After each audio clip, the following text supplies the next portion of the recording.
Hello, चलिए last lecture में हम लोगों ने पढ़ लिया वाटर पोटेंशियल का concept. Water potential, solute potential, pressure potential पढ़ लिया। अब हम लोग आज पढ़ते हैं ऑस्मोसिस। तो ऑस्मोसिस क्या है? ऑस्मोसिस है वाटर मॉलिक्यूल का डिफ्यूज़न। और डिफ्यूज़न क्या था? डिफ्यूज़न था आयन एटम या मॉलिक्यूल का diffusion movement from higher concentration to lower concentration. तो वाटर मॉलिक्यूल का जब डिफ्यूज़न होता है across the semi permeable membrane, तब हम लोग उसको बोलते हैं ऑस्मोसिस। तो osmosis, plant cell is surrounded by a cell membrane and a cell wall. Plant cell के चारों तरफ क्या है? सेल वॉल है, outermost boundary cell wall और सेल मेम्ब्रेन है। The cell wall is freely permeable to water and substances in solution and hence are not a barrier to the movement. Cell wall fully permeable है, इसलिए कोई barrier नहीं create करती, ये अपने से थ्रू सब्सटेंसेस को आने जाने देती है। In plants the cell usually contain a large central vacuole. Plant में आप देखेंगे प्लांट सेल में एक बड़ी सी सेंट्रल वैक्यूल होती है जो सेंटर ऑफ द सेल को ऑक्यूपाई करती है। इसी वजह से प्लांट सेल में आप देखेंगे न्यूक्लियस डिस्प्लेस हो जाता है टुवर्ड्स द पेरिफेरी। तो plant cell usually contain a large central vacuole whose content is the vascular sap, जिसका कंटेंट क्या है? वैस्कुलर सैप है। वैक्यूल के अंदर क्या है? सैप है, उसको हम वैस्कुलर सैप बोल रहे हैं।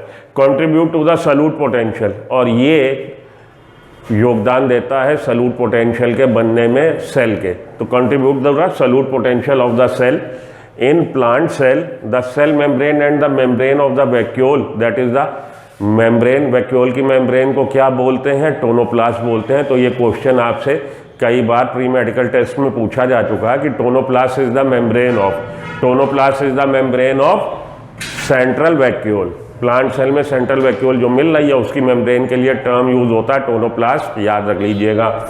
The cell membrane and the membrane of the vacuole, the tonoplast together are the important determinant of the movement of molecule of substances in और आउट ऑफ द सेल। तो cell के अंदर कोई चीज आएगी या सेल से बाहर जाएगी, इस चीज को डिटर्मिन कौन कर रहा है? इस चीज को डिटर्मिन कर रहा है हमारा सेल मेम्ब्रेन, साथ के साथ वैक्यूल की membrane. Osmosis is the term used to refer specifically to the diffusion of water across the semi-permeable membrane। तो वाटर मॉलिक्यूल का जब डिफ्यूजन होता है across the semi permeable membrane तो हम लोग टर्म यूज करते हैं ऑस्मोसिस। सेमी परमिएबल मेम्ब्रेन और differentially permeable membrane. Osmosis occur spontaneously in response to a driving force. Osmosis spontaneous होने वाला, अपने आप होने वाला, स्वतः होने वाला प्रोसेस है। द नेट डायरेक्शन, किस डायरेक्शन में होगा? नेट डायरेक्शन का मतलब है ऑस्मोसिस जब भी होगा फ्रॉम ए टू बी तो बी टू ए भी होगा। नेट मूवमेंट ऑफ मॉलिक्यूल हमेशा होगा वाटर मॉलिक्यूल का from the higher concentration area to the lower concentration area. The net direction and rate of osmosis depends on both the pressure gradient and the concentration gradient. अब net movement जो हो रहा है water molecule का वो depend करता है pressure gradient पे, साथ के साथ कंसंट्रेशन ग्रेडियंट पे। कंसंट्रेशन ग्रेडियंट तो आप समझ रहे हैं, जहां वाटर मॉलिक्यूल का कंसंट्रेशन ज़्यादा उस एरिया से लोअर कंसंट्रेशन वाले एरिया की तरफ होगा। और प्रेशर ग्रेडियंट, अगर एक्सटर्नल प्रेशर अप्लाई है तो दो सिस्टम जिनके बीच में हम ऑस्मोसिस को कंसीडर कर रहे हैं, तो प्रेशर पोटेंशियल का भी ग्रेडियंट हमें देखना पड़ेगा। तो प्रेशर ग्रेडियंट, हमारा प्रेशर ग्रेडियंट और कंसंट्रेशन ग्रेडियंट ही निर्धारित करता है कि वाटर मॉलिक्यूल का नेट मूवमेंट किस डायरेक्शन में होगा। Water will move from its region of higher concentration area, और we can say that water will move from its region of higher potential to the lower potential और higher energy to the lower energy. ये हो जाएगा हमारा क्या? Osmosis. आगे चलिए। The movement of water from its higher chemical potential to lower chemical potential. Movement water का higher chemical potential से लोअर केमिकल पोटेंशियल की तरफ without allowing diffusion of solute. Solute का डिफ्यूजन नहीं होगा। Without allowing the diffusion of solute by means of semi permeable membrane, semi permeable membrane के मार्फत से उसको हम ऑस्मोसिस बोलेंगे। The chemical potential of water is also called water potential. और केमिकल पोटेंशियल वाटर का, केमिकल पोटेंशियल ही water का water potential है। तो ये देखिए यहाँ पे दो चैम्बर आपको दिखाए हैं, ए और बी। ए में सॉल्यूट कम है, बी में सॉल्यूट ज़्यादा है। तो जितना ज़्यादा आप सॉल्यूट घोलेंगे सॉल्यूट पोटेंशियल उतना निगेटिव होगा। जितना ज़्यादा आप वाटर में सॉल्यूट घोलेंगे वाटर पोटेंशियल में उतनी ज़्यादा कमी आएगी। मैक्सिमम जीरो है प्योर वाटर का। As soon as you add something to the water potential get reduce. आपने यहाँ पे दो चैम्बर दिखा रखे हैं, ठीक है जी, चैम्बर ए और चैम्बर बी, दोनों की कैपेसिटी सेम है, दोनों में 5 लीटर या 10 लीटर आपने पानी लिया, उसमें एक ने आपने 1 किलो चीनी घोली, दूसरे में आपने 2 किलो चीनी घोली। तो जैसे ही आपने 1 किलो चीनी घोली है वाटर में, वाटर पोटेंशियल कम हो जाएगा, और फिर आपने 1 किलो और घोली और कम हो जाएगा, फिर 1 किलो और घोली और कम हो जाएगा। तो जितना ज़्यादा आप सॉल्यूट ऐड करते चले जाओगे वाटर पोटेंशियल उतना कम होता चला जाएगा। और वाटर पोटेंशियल में जो रिडक्शन हो रहा है वही उसका सॉल्यूट पोटेंशियल है, वही ऑस्मोटिक पोटेंशियल। सॉल्यूट पोटेंशियल और osmotic potential one of the same thing. तो वाटर में, प्योर वाटर में, as soon as you added something the water potential get reduce. और जितना ज़्यादा, the higher you, the more you added, the higher it will become negative. Higher negative मतलब उतना ज़्यादा कम होता चला जाएगा। तो इन दोनों सोल्यूशन में वाटर पोटेंशियल किसका ज़्यादा है? वाटर पोटेंशियल इसका ज़्यादा क्योंकि यहाँ सॉल्यूट कम है। वाटर पोटेंशियल कम किसका है? वाटर पोटेंशियल इसका कम है क्योंकि यहाँ सॉल्यूट ज़्यादा है। सॉल्यूट पोटेंशियल किसका कम है? सॉल्यूट पोटेंशियल इसका कम है क्योंकि वाटर जीरो था वाटर पोटेंशियल। जैसे ही आपने उसमें 1 किलो चीनी घोली सॉल्यूट पोटेंशियल -10 हो गया, 1 किलो और घोली -20 हो गया, 1 किलो और घोली -30 हो गया, 1 किलो और घोली -40 हो गया। तो -40 इज बिगर और -10 इज बिगर। -10 is bigger. मानिए आप सपोज, सोच के देखिए, एज्यूम करिए, सोचिए, मेरे साथ सोचिए कि आप पे 10 रुपये उधार है और आप पे 40 रुपये उधार है। तो आपके लिए बेटर क्या है? 10 रुपये की 40 रुपये उधार। आपको घाटा ज़्यादा किस में है? ज़्यादा कमी कहाँ है? 40 रुपये में। 40 रुपये घाटे पे हैं आप, यहाँ पे माइनस लगा है। तो 40, अगर वैसे देखें हम, 40 figure is larger then the bigger than the 10, but क्योंकि यहाँ पे माइनस साइन साथ में लगा है तो -40 इज स्मॉलर देन -10। आप एक जगह आप पे 10 रुपये घाटा -10, एक जगह 40 रुपये घाटा -40। मैंने आपको 10 रुपये दिए दोनों कंडीशन में, तो यहाँ तो आप तुरंत जीरो पे आ गए और पहला 1 रुपया मिलते ही आप पॉजिटिव हो गए। यहाँ पे 10 रुपये मिलने पे आप -30 पे आए। अब आपको कम से कम 30 रुपये और मिले तो पहले आपकी घाटे की बैलेंस शीट बराबर हो, जीरो पे आ पाए। उसके बाद 1 रुपये से आप पॉजिटिव की तरफ चलेंगे।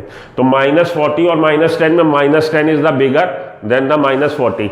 ओके, तो जितना ज़्यादा आप सॉल्यूट घोलेंगे उतना ज़्यादा वाटर पोटेंशियल कम होता चला जाएगा, उतना ही कम हो जाएगा सॉल्यूट पोटेंशियल। तो ये वाला जो अक्सर मैं देखता हूँ, मेरे से हर दूसरे दिन कोई ना कोई बच्चा ये क्वेश्चन इस वाले डायग्राम को लेके जरूर वो बढ़ जाएगा NCERT के, मेरे इंस्टाग्राम पे, मेरे अनअकैडमी वाले अकाउंट पे। तो ये वाला क्वेश्चन जरूर रोज के 2 कम से कम आते हैं, और 1-2 रोज के वो जरूर आते हैं जिसमें हम लोग की C3 C4 साइकिल का कंपैरिजन है, फोटोसिंथेसिस का, मियोसिस से रिलेटेड क्वेश्चन। तो कुछ एक क्वेश्चन C4 C3 वैल्यू, इन सब चीज़ों से रिलेटेड क्वेश्चन अक्सर बच्चा कंफ्यूज रहता है। तो कंफ्यूज ना होइए, हाईएस्ट वाटर पोटेंशियल है प्योर वाटर का, और जैसे ही आप उसमें कुछ सॉल्यूट घोलेंगे वाटर पोटेंशियल कम होता चला जाएगा। ओके, तो ये आप कॉन्सेप्ट बना लेंगे तो आप कभी भी इस वाले से आप कभी भी आपको दिक्कत नहीं होगी। चलिए आगे चलते हैं अगली स्लाइड पे। एट इक्विलिब्रियम, और ये जो 2 चैम्बर है आपने उसके बीच में वाटर का मूवमेंट अलाउ किया तो इक्विलिब्रियम आ जाएगा। इक्विलिब्रियम में दोनों chamber should have the same water potential. Equilibrium जब आएगा दोनों चैम्बर का वाटर पोटेंशियल इक्वल हो जाएगा। You may have made a potato osmometer. अब आखिरी में आके कह रहा है कि आपने, हो सकता है अपने स्कूल के टाइम में एक्सपेरिमेंट किया हो, पोटैटो लिया हो, पोटैटो में आपने कैविटी बना दी हो और उस कैविटी में आपने कैविटी बना दी पोटैटो में, उस कैविटी में आपने भर दिया सॉल्यूशन सुक्रोज का, और फिर आपने इस वाटर को रख दिया है, पोटैटो को रख दिया है वाटर में। तो water will diffuse inside this cavity जिसमें सुक्रोज का सॉल्यूशन है। ऑस्मोसिस होने लगेगा जब आपने ट्यूबर लिया और ट्यूबर में कैविटी बना के आपने सुक्रोज का सॉल्यूशन भर दिया और आपने वो पोटैटो ट्यूबर रख दिया है प्योर वाटर में, वाटर अंदर आ जाएगा। ठीक है जी। तो ये आपको कह रहा बचपन में आपने हो सकता है स्कूल टाइम में किया हो। You may made a potato osmometer at some earlier stage in your life, earlier classes in your school. If the tuber is placed in water, the cavity in potato tuber containing a concentrated solution of sugar collects water. तो ये जो हमारा tuber है इसमें आपने cavity बनाई और उसमें सुक्रोज सोल्यूशन भर के आपने पानी में रख दिया तो पानी अंदर आ जाएगा कैविटी में। Study figure in which the two chamber A and B containing solution are separated by semi permeable membrane. वही वाला जो हम लोगों ने पिछली स्लाइड में देखा है उसमें कह रहा जी आप बताइए सेमी परमिएबल मेम्ब्रेन से अगर हम अलाउ कर रहे हैं डिफ्यूज़न को तो किधर से किधर पानी जाएगा। ये वाला जो डायग्राम है इसको फिर से डिस्कस करने को कह रहा। देखिए सोल्यूशन ऑफ इच चैम्बर है the lower water potential. Lower water potential किधर है? इधर है, क्योंकि यहाँ पे सलूट आपने ज़्यादा घोल रखा है। तो लोअर वाटर पोटेंशियल किधर है? लोअर वाटर पोटेंशियल इधर है। लोअर सलूट पोटेंशियल किधर है? लोअर सलूट पोटेंशियल भी चैम्बर बी का। तो chamber B has lower water potential, chamber B has lower solute potential also. तो the movement of water from its higher chemical potential, higher water potential to its lower water potential, lower chemical potential without allowing the diffusion of solute. Solute का diffusion नहीं होगा by means of semi permeable membrane. Semi permeable membrane के मार्फत is called osmosis, उसको हम osmosis बोलते हैं। The chemical potential of water is also called water potential, और केमिकल पोटेंशियल वाटर का ही वाटर पोटेंशियल है। ठीक है जी। तो ये दोनों चैम्बर में खूब पूछा जाता है, जिधर सलूट कम है उसका वाटर पोटेंशियल ज़्यादा है, जिधर सलूट कम है उसका सलूट पोटेंशियल ज़्यादा है। मूवमेंट किधर होगा? Net movement. मूवमेंट इधर भी होगा, मूवमेंट इधर भी होगा, लेकिन नेट मूवमेंट वाटर का फ्रॉम ए टू बी होगा। ठीक। एट इक्विलिब्रियम, जब इक्विलिब्रियम आ जाएगा two chamber should have the same water potential, दोनों चैम्बर में वाटर पोटेंशियल सेम होगा। You may made a potato, ये तो बात हो गई भाई, दोबारा आ गया। चलिए आगे चलते हैं, समय आपका ही बचा है। Solution of which chamber has a lower water potential, ये भी बात हो गई। Solution of which chamber has a lower solute potential, बात हो गई, इधर का कम है। In which direction osmosis occur, osmosis will occur from A to B. Which solution has the higher solute potential, तो अगर इसका लोअर है तो इसका हायर है, ए का सॉल्यूट पोटेंशियल हायर है क्योंकि उधर सॉल्यूट कम है। एट इक्विलिब्रियम विच चैम्बर, आखिरी में आके फिर से at equilibrium which chamber has lower water potential, equilibrium पे दोनों का बराबर हो जाएगा। If one chamber has a water potential -2000 kilo pascal and another has a chamber has a -1000 kilo pascal, तो कौन सा किसका? -1000 इसका, क्योंकि -1000 लार्जर है देन -2000 इसका। ठीक है। अब ये फिर से वही बातें मैं लिखूं, आपका भी समय खराब करूं, अपना भी कोई जरूरत नहीं है, हम लोगों ने कर ली बात। Late us discuss another experiment, कह रहा अब एक एक्सपेरिमेंट को और डिस्कस करते हैं। Let us discuss another experiment where a solution of sucrose in water is taken in a funnel. या आपने सुक्रोज सोल्यूशन लिया, फनल में लिया, सुक्रोज सोल्यूशन फनल में लिया, फनल के माउथ पे आपने लगा दिए semi permeable membrane. Funnel is separated from pure water in a beaker, और बीकर में उसको आपने डुबो दिया। फनल में है सुक्रोज सोल्यूशन और बीकर में है वाटर, लेकिन इन दोनों के बीच में आपने सेमी परमिएबल मेम्ब्रेन का बैरियर लगा दिया है through a semi permeable membrane, और आपने उस फनल को डिप कर दिया किसमें? बीकर में। Water will start moving inside, water अंदर जाना चालू कर देगा। क्यों? क्योंकि सेमी परमिएबल मेम्ब्रेन से डिफ्यूजन हो सकता है, पहली बात। दूसरी बात, यहाँ पे सोल्यूशन में वाटर पोटेंशियल कम है, बाहर वाटर पोटेंशियल ज़्यादा है, क्योंकि बाहर वाटर प्योर है। Water will start entering inside the solution, solution में आने लगेगा। कहाँ पे? फनल में। You can get this kind of membrane, और ये सेमी परमिएबल मेम्ब्रेन कह रहा जी आप खुद बना सकते हो। कैसे? एक अंडा लीजिए, अंडे में छेद करिए, और उस छेद से आप एग योक और एल्बुमिन को बाहर निकाल लीजिए, एग वाइट को और एग येलो को। योक और एल्बुमिन को निकाल लिया, क्या आपके हाथ में रह गया? खाली डिब्बा, खाली घोल। उस खाली घोल को आपने एग शेल को, उस खाली घोल को आप डिप कर दीजिए, किसमें भिगो दीजिए? HCl में, कंसनट्रेटेड HCl, डाइल्यूट HCl में नहीं, कंसनट्रेटेड HCl उसको गला देगा आपके एग शेल को, और जो पीछे रह जाएगी मेम्ब्रेन, जो सेमी परमिएबल मेम्ब्रेन की तरह काम करेगी। तो इस तरह से आप सेमी परमिएबल मेम्ब्रेन खुद बना सकते हैं। ये वही सारी बातें लिखी हैं, समय बचाइए, अपना भी मेरा भी, हटाइए, आगे चलिए।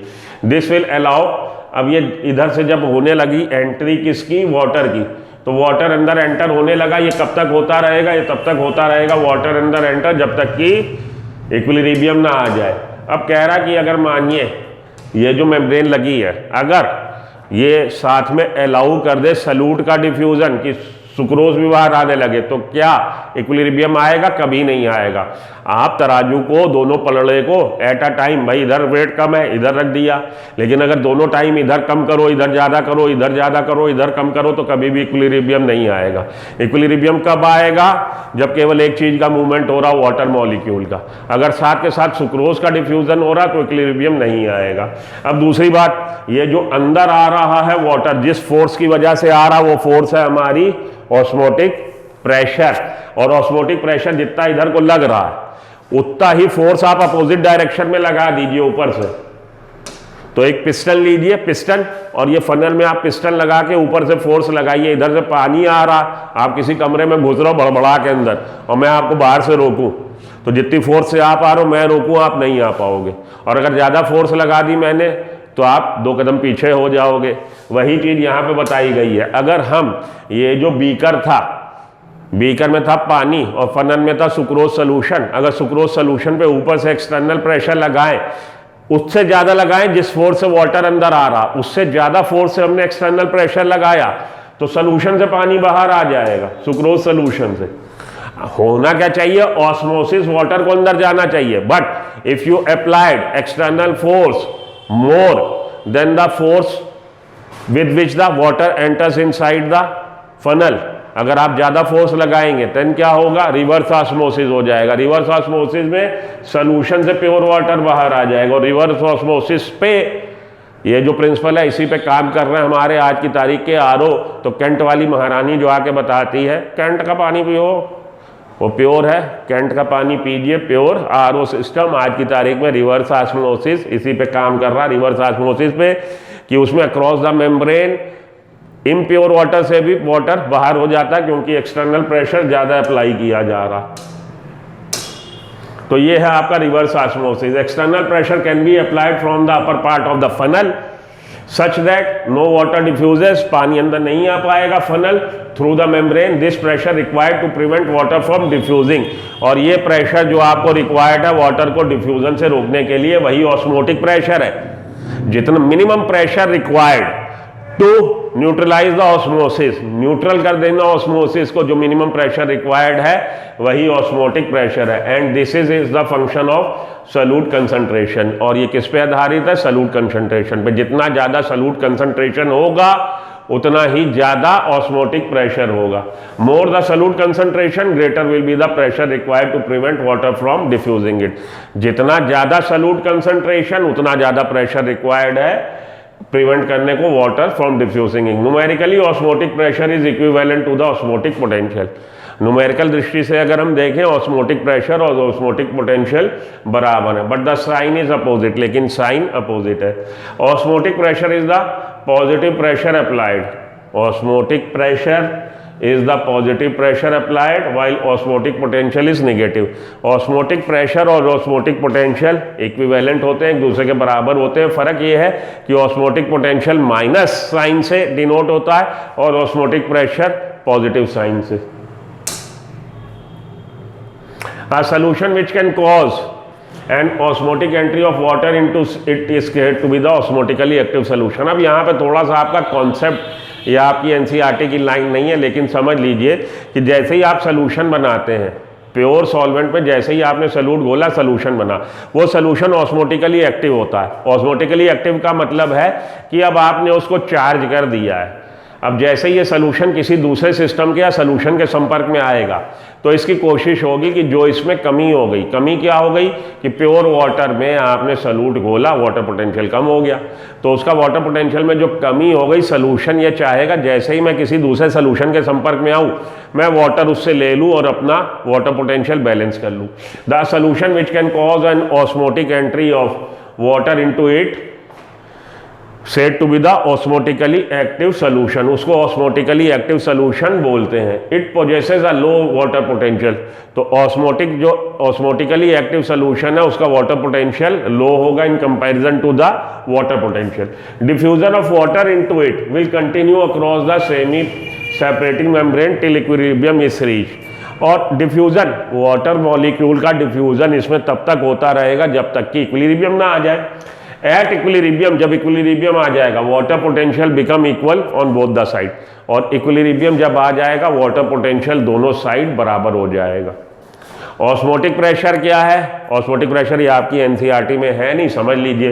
Numerically equal to the osmotic potential, osmotic potential के बराबर होता है ऑस्मोटिक प्रेशर, और ऑस्मोटिक पोटेंशियल उतना ही नेगेटिव होगा जितना आप उसमें सल्यूट घोलेंगे। तो ऑस्मोटिक पोटेंशियल और सल्यूट पोटेंशियल एक ही बात होती है, बार बार मैं बता रहा हूँ, बच्चा इससे बहुत कंफ्यूज होता है कि ऑस्मोटिक पोटेंशियल और solute potential one of the same thing.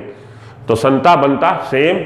Osmotic pressure is numerically equal to the osmotic potential where potential is negative, potential negative and pressure is positively denoted। और pressure को हम positively denote करते हैं। Instrument used to measure it, instrument जो इसको use करने के लिए वो है हमारा ऑस्मोमीटर, बर्कले और हार्टले, दोनों में ले आ रहा है, याद रख लीजिएगा। ऑस्मोमीटर की सहायता से अब ऑस्मोटिक प्रेशर का मेजरमेंट कर सकते हैं, बर्कले एपैरेटस और हमारा हार्टले एपैरेटस। रिवर्स ऑस्मोसिस क्या है? अभी बात कर ली थी, अगर ज्यादा फोर्स आप लगा देंगे रिवर्स ऑस्मोसिस हो जाएगा। अब प्लाज्मोलिसिस पे आइए, ऑस्मोसिस खत्म। The behaviour of the plant cell with regard to the water movement depends on the surrounding solution. अब प्लांट सेल कैसा बिहेव करेगी, पानी उसके अंदर आएगा कि पानी बाहर जाएगा, डिपेंड करता है कि प्लांट सेल के चारों तरफ जो कंडीशन है, जो मीडियम है, वो कंपैरिजन टू साइटोप्लाज्म और वैक्यूल का जो सैप है उसकी तुलना में आइसोटोनिक है, हाइपरटोनिक है कि हाइपरटोनिक है, इस पर डिपेंड करता है। तो टाइप ऑफ सोल्यूशन, तीन तरह के सोल्यूशन है, हाइपोटोनिक, हाइपरटोनिक, आइसोटोनिक।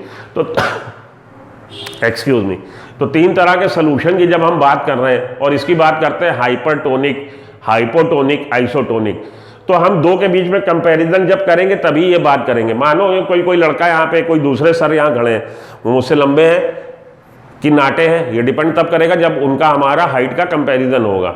अगर मैं अकेला खड़ा हूँ तो आप मुझे टॉल भी बोल सकते हो, आप मुझे ड्रॉप भी बोल सकते हो, क्योंकि हर किसी का अपना पैरामीटर है।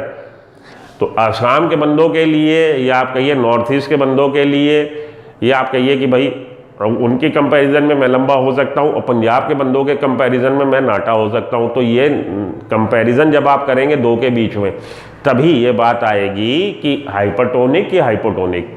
अगर अकेला मैं खड़ा हूँ तो आप मुझे किसी भी तरह से जज कर सकते हो। ओके जी, तो हाइपरटोनिक, हाइपोटोनिक और आइसोटोनिक जब आप कंपैरिजन करते हैं दो सोल्यूशन का, तो a solution having low osmotic concentration. अब देखिए दो सोल्यूशन है, वो वाला सोल्यूशन जिसकी ऑस्मोटिक कंसंट्रेशन कम है इन कंपेयर ए और बी, तो ए और बी, ए का ऑस्मोटिक कंसंट्रेशन बी के कंपैरिजन में कम है, तो ये कैसा कहलाएगा? ए कहलाएगा हाइपोटोनिक। ऑस्मोटिक कंसंट्रेशन क्या कि उसमें कितना सल्यूट घोला है, तो दोनों तरफ आपके पास 5-5 लीटर पानी है, एक में आपने 1 किलो चीनी, एक में 2 किलो चीनी। सोल्यूशन कंसंट्रेटेड किधर है? ये 2 किलो चीनी वाला। तो जब आप ऑस्मोटिक कंसंट्रेशन सोल्यूशन की देखते हैं तो ये वाला सोल्यूशन जिसमें 1 किलो चीनी और ये वाला सोल्यूशन जिसमें 2 किलो चीनी, ये वाला solution hypotonic in comparison to this, इसके बनस्पत। तो इधर देखिए आपको समझाऊं मैं,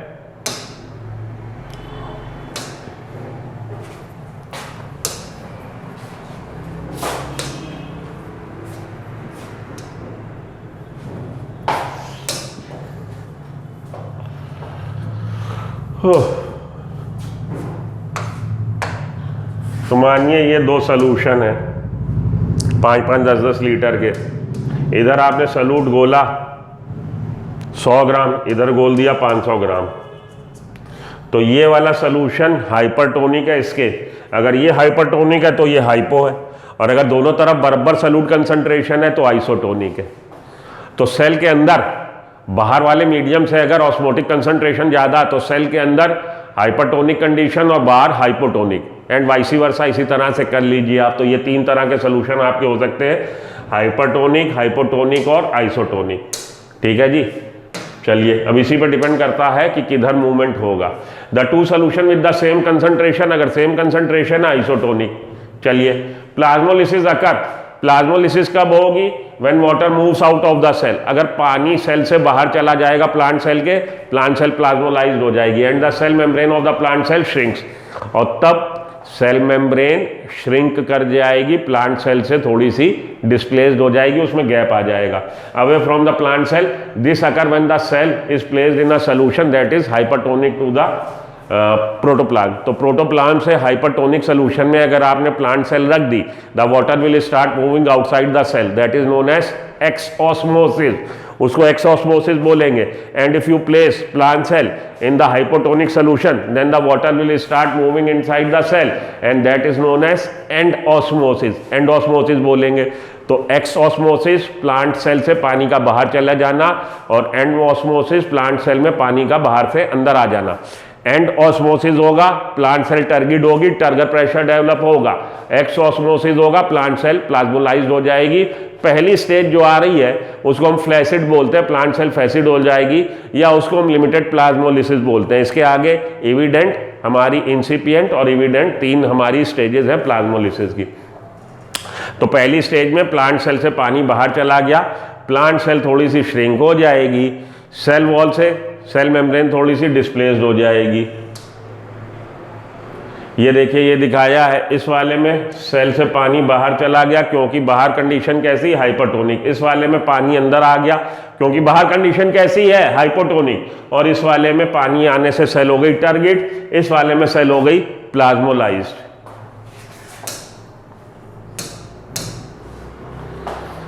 The water when draws out of the cell through diffusion into the extracellular fluid, जब पानी बाहर आ जाता है सेल से एक्स्ट्रासेलुलर फ्लूइड में, causes the protoplasm. What is protoplasm? बताइए प्रोटोप्लास्ट क्या होता है, बताइए प्रोटोप्लास्ट क्या होता है। तो आप याद कर लीजिए, कोई भी सेल, प्लांट सेल के अलावा कोई भी सेल जिसमें सेल वॉल है, मानो फंगस की सेल वॉल होगी काइटिन की, मानो हमारा कहिए डायनोफ्लैजिलेट्स या डायटम्स जिनमें सेल वॉल है, तो ऐसा organism which has cell wall, if you remove the cell wall enzymatically, what is left behind is known as protoplast, जो पीछे रह जाएगा वो प्रोटोप्लास्ट है। तो थ्रू डिफ्यूजन अगर पानी मूव हो रहा है तो प्रोटोप्लास्ट श्रिंक हो जाएगा। प्रोटोप्लास्ट क्या, सेल मेम्ब्रेन और अंदर का प्रोटोप्लाज्म श्रिंक हो जाएगा सेल वॉल से। तो ये नॉर्मल सेल, हमारी टारगेट सेल, ये थोड़ी सी देखिए इसमें गैप आ गया तो प्रोटोप्लास्ट श्रिंक हो गया, प्रोटोप्लास्ट श्रिंक होने से गैप आ गया। ये हमारा प्लाज्मोलिसिस की स्टेज बता रही है, shrinkage of the protoplasm of a cell from its cell wall under the influence of hypertonic solution is called plasmolysis, उसको हम प्लाज्मोलिसिस बोल रहे हैं। The cell is said to be the plasmolysed, cell कैसी हो गई, प्लाज्मोलाइज्ड हो गई। The size of the cytoplasm and that of the vacuole get reduce, तो साइटोप्लाज्म का सेल साइज भी रिड्यूस हो गया और साइटोप्लाज्म के अलावा सेल का साइज भी रिड्यूस्ड हो गया। ठीक है जी। The pressure on the wall is reduce to, तो प्रेशर जो वॉल पे पड़ रहा था टर्गिडिटी की वजह से, टर्गिडिटी रिड्यूस हुई, टर्गर प्रेशर रिड्यूस हुआ तो प्रेशर ऑन द वॉल भी रिड्यूस हो गया। तो जितना प्रेशर प्रोटोप्लाज्म लगा रहा था सेल पे उतना ही प्रेशर वॉल भी लगा रही थी अंदर, तो वॉल प्रेशर भी कम हो जाएगा। The pressure on the wall is reduce, इधर से हम धक्का मार रहे हैं, उधर से सेल वॉल हमको धक्का मार रही है। The pressure on the wall is reduce to and the elastic wall contracts, और ये जो इलास्टिक वॉल थी कॉन्ट्रैक्ट हो जाएगी, causing reduction in size, size reduce हो जाएगा।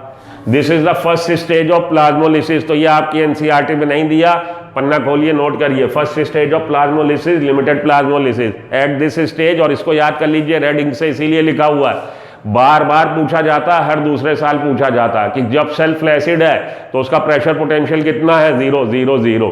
याद रख लीजिएगा, सेल जब फ्लैसिड हो जाती है तब उसका प्रेशर पोटेंशियल 0 हो जाता है। At this stage pressure potential is 0, pressure potential 0 है। तो at this stage when the cell is plasmolysed और फ्लैसिड, फ्लैसिड सेल का प्रेशर पोटेंशियल 0 है।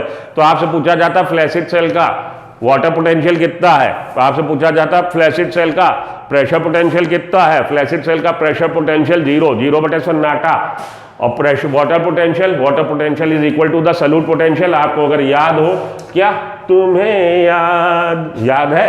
हाँ, याद होना चाहिए, आपको बिल्कुल याद होना चाहिए कि हम लोगों ने पढ़ा था क्या, कि भैया water potential is equal to solute potential plus pressure potential, ये पढ़ा था। तो प्रेशर पोटेंशियल तो हो गया 0 बटे सन्नाटा, तो water potential is equal to solute potential flaccid cell का, और फ्लैसिड सेल का प्रेशर पोटेंशियल कितना, 0। याद रख लीजिएगा, ये आप पॉज करके डायग्राम छाप लीजिएगा, आपके काम आएंगे। चलिए आगे चले। वाटर, अब ये देखिए वाटर पोटेंशियल स्टेटस अलग अलग सेल की खूब पूछी जाती है। तो फ्लैसिड सेल का टर्गर प्रेशर कितना है? टर्गर प्रेशर ही तो हमारा प्रेशर पोटेंशियल है। टर्गर प्रेशर जीरो है क्योंकि प्रेशर पोटेंशियल जीरो है। टर्गर प्रेशर क्या है? सेल जब फूल रही है, टर्गिडिटी हो रही है, तो जितना प्रेशर वो लगवाई तो प्रेशर पोटेंशियल है, positive pressure potential. Pressure potential zero, turgor potential zero. DPD का कॉन्सेप्ट एनसीईआरटी में मेंशन नहीं है। Diffusion pressure deficit. Diffusion pressure deficit होता है osmotic pressure minus turgor pressure. तो ऑस्मोटिक प्रेशर जिस फोर्स से पानी अंदर आ रहा है और टर्गर प्रेशर इधर से हम धक्का मार रहे हैं, तो पानी के आने की फोर्स और इधर से धक्का, तो टर्गर प्रेशर तो इस समय जीरो है। तो डीपीडी कितना इस समय? ऑस्मोटिक प्रेशर के बराबर है। टर्गर प्रेशर तो जीरो है ना, प्रेशर पोटेंशियल जीरो है, तो टर्गर प्रेशर जीरो है, तो इस समय डीपीडी ओपी के बराबर है। और water potential is equal to solute potential plus pressure potential. Pressure potential zero, तो water potential is equal to solute potential in a flaccid cell. Partially turgid cell में क्या है? आंशिक रूप से, पूरी तरह से फूली नहीं, आंशिक। तो आपने मानिए फ्लैसिड सेल ऐसे सोल्यूशन में रख दी कि बाहर हाइपोटोनिक कंडीशन है, water will start moving inside, और जितने फोर्स से आ रहा है वो है उसका ऑस्मोटिक प्रेशर। और जब वो पूरी भर जाएगी, टर्गर प्रेशर ऑस्मोटिक प्रेशर बराबर हो जाएगा, पानी अंदर आना बंद हो जाएगा फुल्ली टारगेट में। लेकिन अभी पार्शियली टारगेट है, शुरू में आ रहा, तो पार्शियली टारगेट में कितना हो जाएगा हमारा? टीपी कितना है? मैक्सिमम कितना हो सकता है? मैक्सिमम हो सकता है हमारा टीपी कितना कि टीपी उसको कर दे, बराबर कर दे किसके? ऑस्मोटिक प्रेशर के। तो ओपी जीरो माइनस ओपी कर दीजिए। जीरो माइनस ओपी, जीरो तो फ्लैसिड का था और ऑस्मोटिक प्रेशर की वजह से अंदर आ रहा है। ऑस्मोटिक प्रेशर पहले कितना था? ऑस्मोटिक प्रेशर हमारा टर्गर प्रेशर हो गया था जीरो फ्लैसिड सेल का। अब कितना है? Zero minus osmotic pressure. अब ऑस्मोटिक प्रेशर बन गया है, ऑस्मोटिक प्रेशर में जीरो माइनस कर दीजिए तो उतना टर्गर प्रेशर बन गया है। ठीक है जी। ऑस्मोटिक प्रेशर जिसकी वजह से सेल अंदर आना, पानी आना चाहता है, osmotic potential minus osmotic potential positive, तो जीरो माइनस वो कर दीजिए तो उतना आपका टर्गर प्रेशर है पार्शियली फ्लैसिड सेल का। डीपीडी कितना है? ओपी माइनस टीपी, क्योंकि कुछ ना कुछ अब टीपी डेवलप हो गया, पार्शियली टारगेट है। तो इस समय डीपीडी कितना है? OP minus TP. पिछली बार वो जीरो था तो ओपी डीपीडी बराबर ओपी हो गया था, डीपीडी बराबर ऑस्मोटिक प्रेशर हो गया था। इस बार पार्शियली टारगेट है, कुछ ना कुछ उसमें टर्गर प्रेशर बिल्टअप हो गया है। तो टर्गर प्रेशर, भाई टर्गर प्रेशर फुल्ली जब टारगेट हो जाएगी उस समय वाटर पोटेंशियल जीरो हो जाता है। फुल्ली टारगेट में टीपी ओपी बराबर हो जाता है, तो जितना टीपी उतना ही ओपी, ओपी उधर कर लीजिए प्लस, तो जितना टीपी उतना ही ओपी, दोनों एक दूसरे के अपोजिट है, जीरो होनी चाहिए पॉइंट। तो TP is equal to zero minus OP.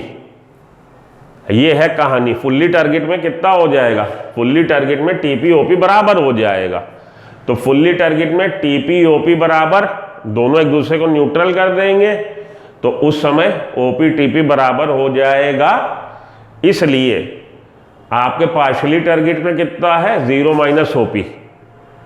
बात समझे ना? फ्लैसिड में जीरो और फुल्ली टारगेट में turgor pressure is equal to osmotic pressure, तो पार्शियली टारगेट में जीरो माइनस ओपी। डीपीडी कितना है? डीपीडी आपका फ्लैसिड सेल का डीपीडी हमेशा बराबर होगा फ्लैसिड सेल में OP minus TP. TP zero है तो डीपीडी बराबर ओपी। और डीपीडी पार्शियली टारगेट में कितना हुआ? ओपी माइनस टीपी, कुछ ना कुछ टीपी है, और जैसे ही ओपी टीपी बराबर हुआ डीपीडी जीरो हो गया। ओपी टीपी बराबर होते ही डीपीडी जीरो हो गया। ठीक है जी। इधर से देख लीजिए डीपीडी जीरो, जीरो से ओपी माइनस टीपी ओपी, और वही चीज इधर है। यहाँ पे ओपी, यहाँ पे जीरो, यहाँ पे तो ओपी से हम जीरो की तरफ चले और ओपी से जीरो की तरफ चले, बात वही है। तो हमारा प्लाज्मोलाइज सेल में अगर प्लाज्मोलिसिस हो गई लिमिटेड के बाद, ये इंसिपिएंट स्टेज पे चला गया या इविडेंट स्टेज पे चला गया, टीपी माइनस हो जाएगा, टर्गर प्रेशर और माइनस जीरो से और नीचे हो जाएगा। प्लाज्मोलाइज सेल में डीपीडी कितना है? ओपी प्लस टीपी, माइनस हो गया, माइनस माइनस प्लस हो गया। और प्लाज्मोलाइज सेल में water potential is equal to solute potential plus pressure potential. Pressure potential इस समय माइनस में हो गया, तो यहाँ पे माइनस में वैल्यू पुट होगी। ये आपसे खूब पूछा जाता है, इसको नोट कर लीजिएगा, कहीं नहीं मिलेगा किसी भी साइट पे। चलिए आगे चलते हैं। इफ इक्विलिब्रियम इज रीच, अगर इक्विलिब्रियम आ गया, the flow of water ceases, water flow बंद हो जाएगा। But if not then the extra hypotonic solution continue withdrawing. लेकिन अगर वाटर का मूवमेंट कम बंद नहीं हुआ तो वाटर निकलता चला, ये बता रहा लिमिटेड स्टेज में। जब प्लाज्मोलिसिस की पहली स्टेज आई लिमिटेड, तो आग लगी कहीं और हमारी फायर ब्रिगेड की गाड़ी आई, एक गाड़ी, अगर आग तो बुझ गई तो ठीक, अगर आग लगी हुई अभी नहीं बुझ पाई तो पानी और चाहिए होगा, तब घरों से हमें पानी देना पड़ेगा भाई, होम सप्लाई से पानी, कि वहाँ तो बंद हो गया पानी अब हमारा फायर ब्रिगेड में, तो अब हम घर से पानी दे रहे हैं, वही चीज़ है। अगर बाहर का कंडीशन हाइपरटोनिक है, प्लांट सेल से पानी बाहर गया, फ्लैसिड हो गई, फ्लैसिड होने के बाद भी बाहर वाली कंडीशन इक्विलिब्रियम नहीं आई, अभी भी हाइपरटोनिक है, तब पानी और जाएगा, तब ये फ्लैसिड से अगली स्टेज में चली जाएगी, लिमिटेड से इविडेंट स्टेज में, इंसिपिएंट और इविडेंट स्टेज में।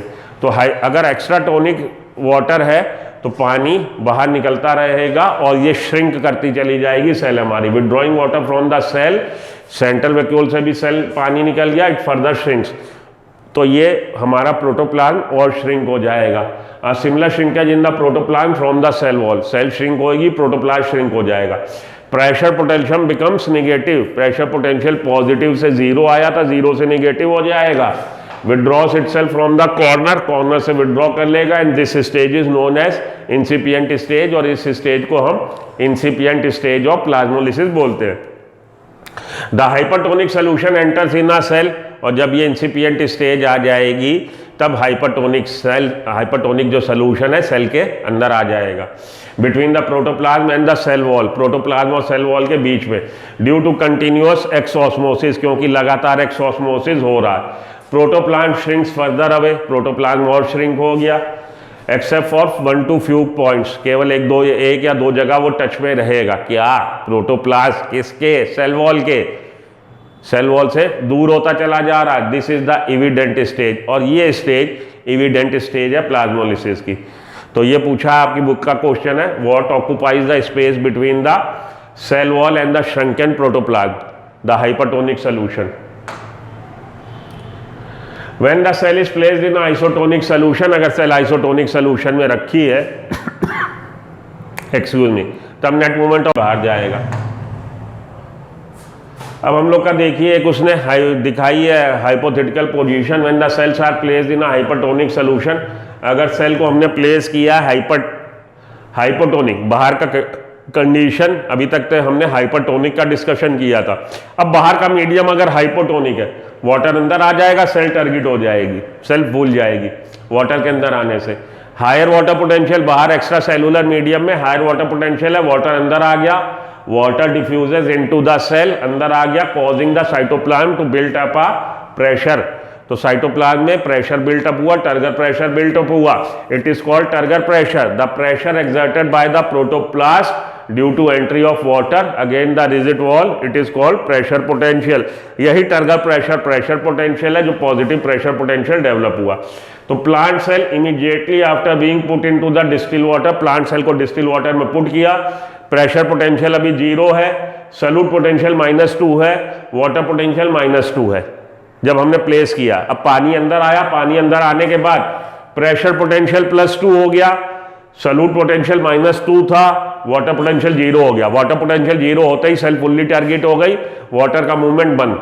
ये देख लीजिए, नोट कर लीजिए, जब आपने सेल को प्लेस किया डिस्टिल वाटर में तो इनिशियल पोजीशन क्या थी? प्रेशर पोटेंशियल 0 था, सॉल्यूट पोटेंशियल -2 था, वाटर पोटेंशियल भी -2 था।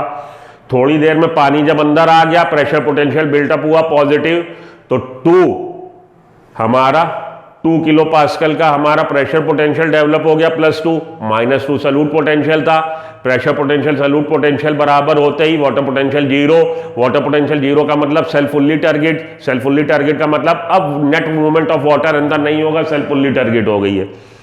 जितनी आग लगी थी बुझ गई है, तो जितनी प्यासी थी बुझा दी गई, पानी उतना दे दिया गया। Because of the rigidity of the cell wall the cell does not rupture, क्योंकि सेल वॉल रिजिड है, सेल फटेगी नहीं, रप्चर नहीं होगी।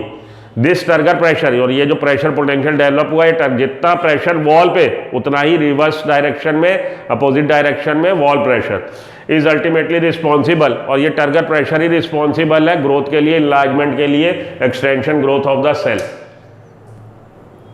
What would be the water potential of a flaccid cell? Pressure potential zero, अभी बात करी। Which organism other than plant possesses cell wall? अरे फंगस में Deplasmolysis is the entrance of water into a plasmolysed cell. Plasmolyse plant cell को अगर आप hypotonic solution में रखेंगे वो डीप्लाज्मोलाइज्ड हो जाएगी, डीप्लाज्मोलिसिस हो जाएगा, वाटर अंदर आ जाएगा, causing the cell membrane to return to the cell wall, और सेल मेम्ब्रेन जो थोड़ी सी दूर हो गई सेल वॉल से वो उसके पास आ जाएगी। Plasmolysis is the process of water leaving plant cell allowing the cytoplasm and plasma membrane to shrink away. Plasmolysis क्या है? प्लांट सेल से पानी का बाहर चले जाना और श्रिंक हो जाना प्रोटोप्लाज्म का। न्यूमेरिकल प्रॉब्लम पे आइए एक बात करते हैं। Suppose there are two cell A and B, cell A has osmotic potential. अब इसको देखिए हम लोग करते हैं, देखिए चलिए देखिए, सपोज ए सेल, ए और बी दो सेल है। A cell has osmotic potential -16, osmotic pressure potential 6, तो वाटर पोटेंशियल कितना? -10, किसका? ए का।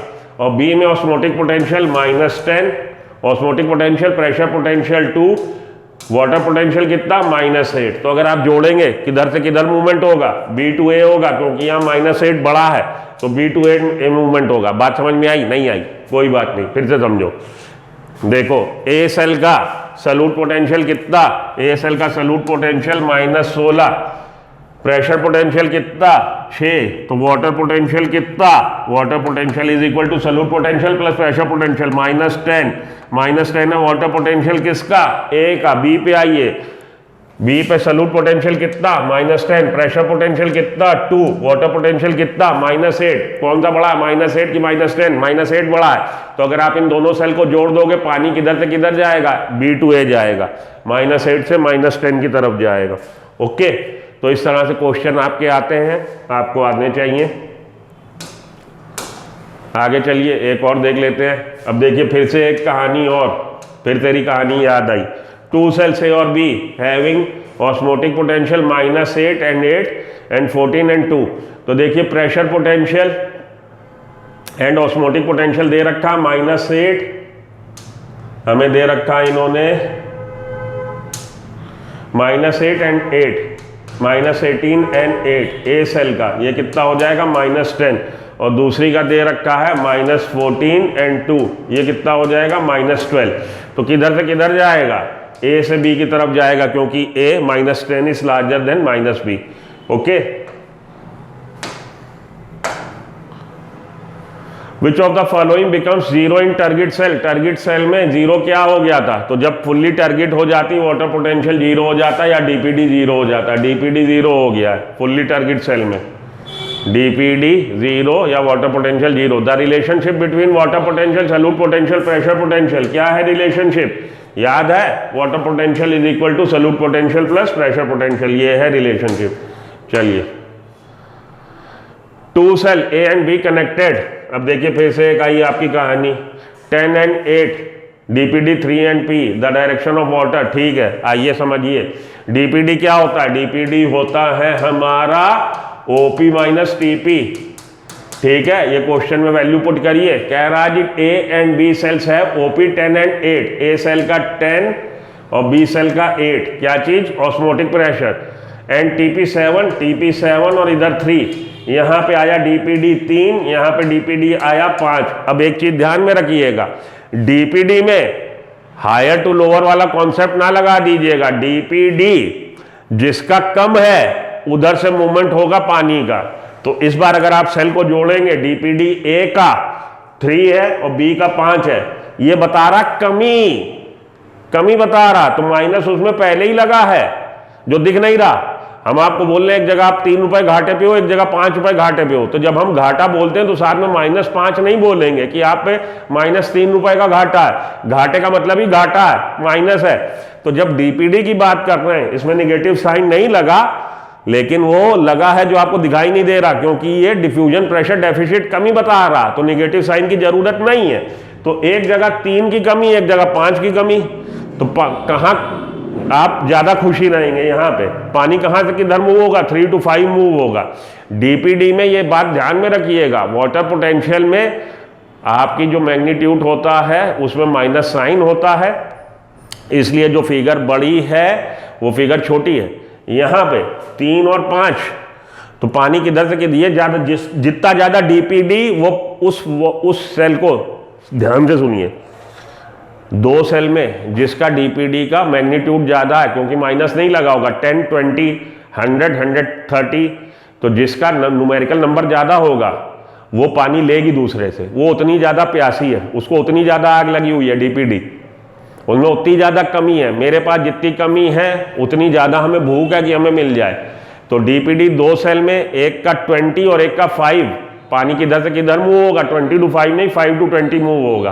क्लियर? इस बात को सीधे ये कॉन्सेप्ट बना लीजिए, जिसका जितना ज्यादा डीपीडी वो उतनी ज्यादा प्यासी, उतनी ज्यादा उसको पानी की रिक्वायरमेंट है, वो तुरंत पानी ले लेगा दूसरी सेल से। आइए आगे चलें। If sugar actively moving in a cell, what will happen to the turgor pressure? अगर शुगर मूव हो रही हो, what will happen to the turgor pressure of the cell? अगर शुगर मूव होगी तो टर्गर प्रेशर इंक्रीज होगा due to entry of water, क्योंकि sugar के अंदर आने से वाटर पोटेंशियल कम, वाटर पोटेंशियल से वाटर आएगा, वाटर के आने से टर्गर प्रेशर बढ़ जाएगा। Which among the following has the highest water potential? Highest water potential इसमें किसमें होगा? तो देखिए सोल्यूशन का हमेशा कम होता है, डिस्टिल वाटर का सबसे ज्यादा होगा। Which among the following has highest water potential? Highest water potential किसका? प्योर वाटर का, डिस्टिल वाटर का। A cell dipped in a 5.5 sucrose solution, no effect, but the same cell dipped in the 0.5 NaCl solution। देखिए sucrose, ये जो electrolyte होते हैं diffuse हो जाते हैं, डिसोसिएट हो जाएंगे, तो 0.5 NaCl उससे डबल इफेक्ट क्रिएट करेगा, नंबर ऑफ मॉलिक्यूल्स बढ़ जाएंगे। NaCl जैसे ही बोला, Na अलग Cl अलग, आयन में बदल जाएगा, तो इसका इफेक्ट डबल होगा।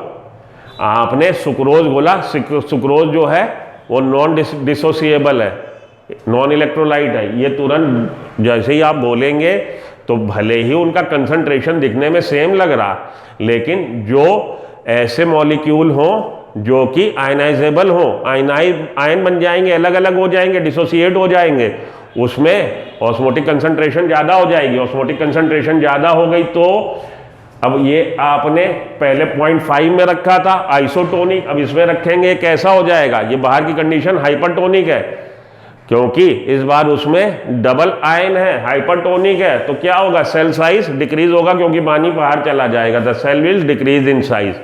समझ में आई बात? तो ये देख लीजिएगा कि वो जो सोल्यूशन बता रहा उस सोल्यूशन में इलेक्ट्रोलाइट घोला गया कि नॉन इलेक्ट्रोलाइट घोला गया। अगर इलेक्ट्रोलाइट घोला गया है वो आयनाइजेबल है, आयन फॉर्मेशन करेगा, डबल इफेक्ट क्रिएट करेगा।